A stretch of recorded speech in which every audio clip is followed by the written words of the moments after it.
L'archipel de Socotra est très isolé. Il y a ici plus de 200 espèces qui n'existent en nul autre endroit. En tant que professionnel, ce chiffre n'est pas remarquable. Bien des endroits sur la planète ont tout autant d'espèces uniques. Mais il faut dire que les dragonniers sont des arbres fantastiques. Ils semblent s'extraire du sol en tournant sur leur tronc, puis s'étendre en branches racines qui soutiendraient une couronne inversée qui leur donne l'aspect de chanterelles titanesques. J'entaille l'écorce. Elle suinte de ce liquide rouge qui teinte le bois des violons. L'arbre concombre est tout aussi pittoresque, une sorte de baobab conique avec de minuscules branches. S'il bougeait, il ressemblerait à s'y méprendre à un extraterrestre. Je trouve aussi un figuier de Socotra, qui est bien un figuier, mais il ressemble à une plante succulente.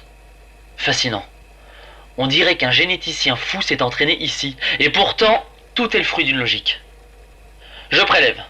Écorce, feuilles, insectes. Cet écosystème est déjà classé parmi les plus menacés au monde, et je songe que si l'armée m'envoie ici, c'est peut-être que le conflit au Yémen va définitivement le détruire. Diane fait semblant de travailler. Oh, elle a des gestes qui racontent toute son expertise de la biologie du terrain. Mais je sens qu'elle n'est pas là pour observer les insectes ni les dragonniers. La seule chose qu'elle observe, c'est moi. Les 6 heures passent. Le soleil touche l'océan qui cache derrière son horizon la Somalie. Un soldat me dit que le départ est reporté jusqu'à nouvel ordre. Avec Diane, on se pose sur une dalle de granit face à la mer. Elle me montre sur son ongle une araignée sans poils de 5 mm rouge sang. Celidomachus socotranus, la seule de son espèce et de son genre, me dit-elle. Elle ne vit qu'ici. Bon. Je ne dis rien. Je crois que mon silence en dit long sur ce que je pense d'elle. Elle commence à me parler. Elle a ce ton un peu paternaliste des militaires. Elle me dit... Martin, je connais très bien vos travaux. Vous avez raison de dire que la vie s'accroche où elle peut. Sur cette île désertique, sur Mars, Vénus, ou même les exoplanètes des systèmes stellaires proches.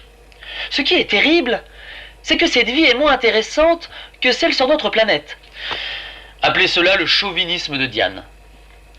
La première forme de vie est arrivée chez nous il y a 3,5 milliards d'années. Le premier mammifère, il y a 200 millions d'années. Le premier homme, il y a 40 000 ans. La vie est partout. Mais on a en gros 0,01% de chance de tomber sur une autre chose que des bactéries. Pas génial pour la conversation. Pas vrai ? Je lui réponds sèchement que j'ai rencontré des bactéries plus passionnantes que certains militaires. Elle se raidit encore plus, comme si c'était possible. Elle ne fait plus semblant d'être une collègue. Elle dit glaciale. Vous êtes resté dans votre tente parce que nous mettions au point des installations. J'adore le langage voilé de vos théories, mais humainement, vous n'êtes guère intéressant. Par conséquent, je ne cherche pas à attirer votre amitié, mais votre attention sur un point. Il y a autant de mystères sur cette Terre que dans toutes les planètes de la galaxie. Ce n'est pas de l'arrogance.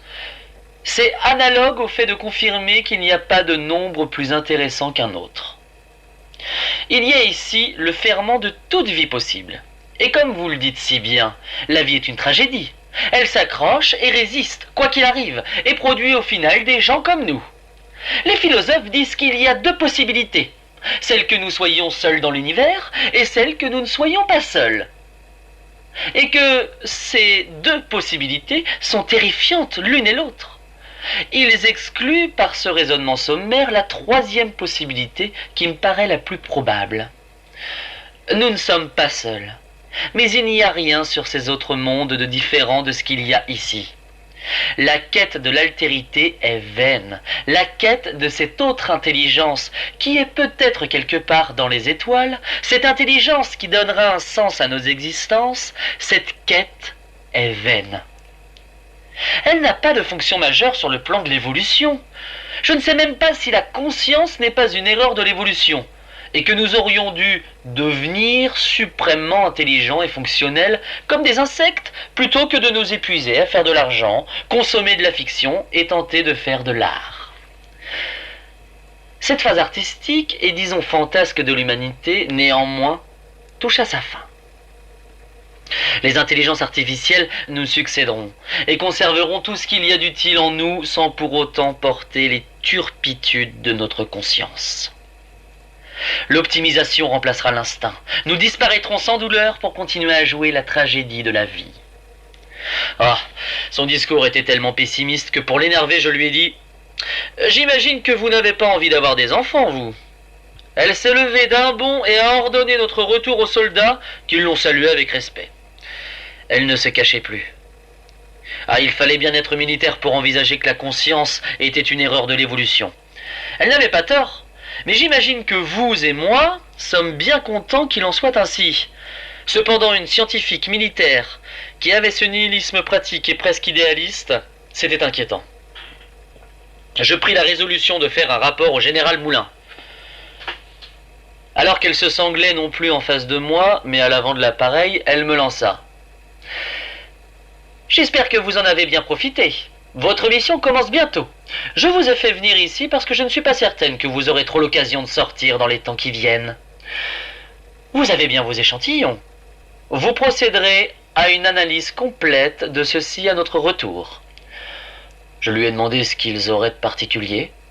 Elle répondit « Ils n'ont rien de particulier, justement. Vous allez en avoir besoin à titre de comparaison. »